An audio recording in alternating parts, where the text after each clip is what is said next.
Ini guys, kami sudah repair, sudah tapos na namin pinalitan ng bagong brake master pump.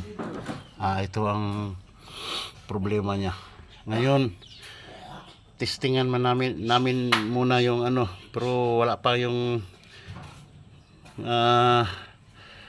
brake fluid namin, hinihintay pa namin. So, hinihintay namin yung brake fluid dumating. Ito ang problema. Sana okay na ito. Wala nang problema. Dahil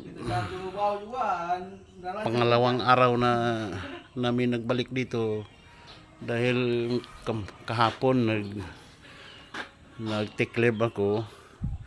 Yung kasama ko ang nagawa, pero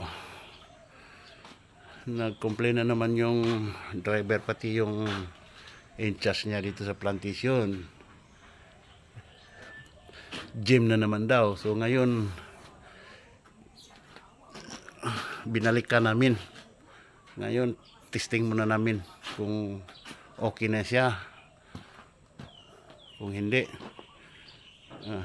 dito, naghintay muna kami ng brake fluid niya. Okay.